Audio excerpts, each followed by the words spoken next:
LCL, ma vie, ma ville, ma banque. Bonjour, aujourd'hui dans le Flash des marchés financiers, nous recevons Frédéric Colorafi des équipes de gestion de portefeuille de LCL. Bonjour Frédéric, que doit-on retenir de ces 15 derniers jours ? La phrase qui résume le mieux l'évolution des marchés en ce début d'année, c'est « good news is bad news ». En d'autres termes, une bonne nouvelle concernant l'activité économique, c'est une mauvaise nouvelle pour les marchés financiers.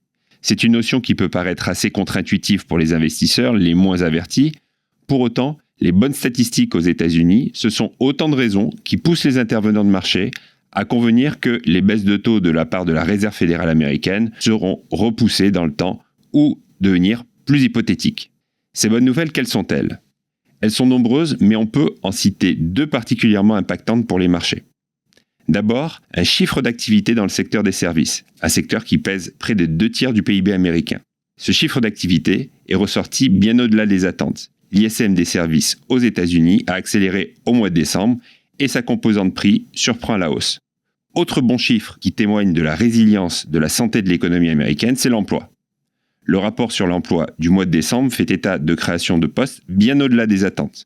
Plus de 256 000 créations d'emplois non agricoles en décembre.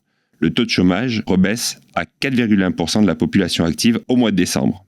Ces bonnes nouvelles ont tiré à la hausse les taux d'intérêt aux États-Unis comme en Europe.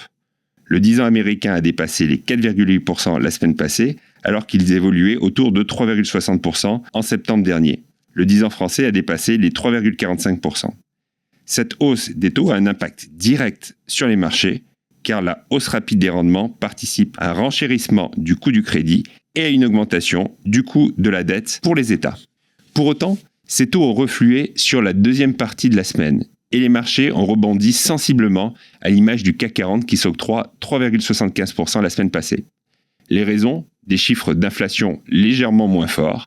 Après les prix à la production, les investisseurs ont pris connaissance des prix à la consommation aux États-Unis. Plusieurs éléments sont venus modérer l'inflation globale, notamment le ralentissement relatif de la composante corps, c'est-à-dire la composante de prix qui exclut les éléments volatiles comme l'énergie ou l'alimentaire.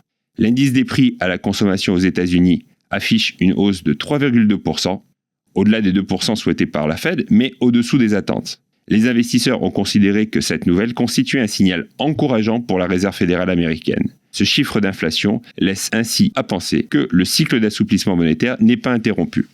Autre élément qui a soutenu les marchés, le début de la publication de résultats du 4e trimestre.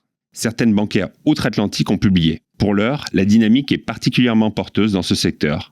Quelques signaux plus favorables dans le luxe en Europe ont également soutenu la cote, tandis que, dans le même temps, la Chine affiche une progression de son PIB de 5% sur l'année 2024. Le PIB chinois poursuit son accélération par rapport au trimestre précédent. À quoi peut-on s'attendre pour les 15 prochains jours ? Le triptyque taux, dollar, pétrole va être particulièrement surveillé par les investisseurs. Après le puissant rebond de ces dernières semaines, va-t-on assister à une pause ou mieux à une baisse des rendements longs ? La question se trouve à la fois dans la tonalité des chiffres macroéconomiques à venir, mais également dans les messages portés par Donald Trump et par les chefs d'entreprise dans le cadre des publications du 4e trimestre. Sur ce dernier point, il faudra être particulièrement attentif aux projections des entreprises pour les mois à venir, notamment pour celles qui adressent le thème de l'intelligence artificielle et celles qui affichent des niveaux de valorisation plus tendus. Concernant les publications macroéconomiques, les investisseurs prendront connaissance de statistiques liées au logement et à l'immobilier outre-Atlantique.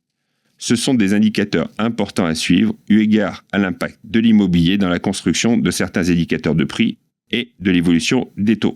Ils prendront également connaissance d'indicateurs de confiance, citons par exemple l'indice ZOO du sentiment économique en Allemagne.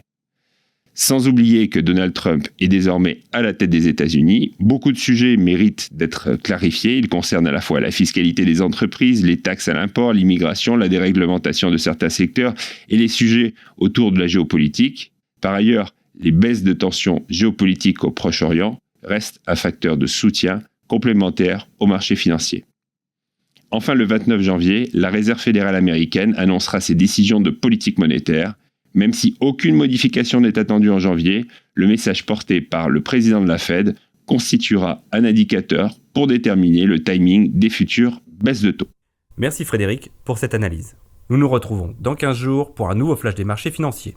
Au revoir. LCL, ma vie, ma ville, ma banque.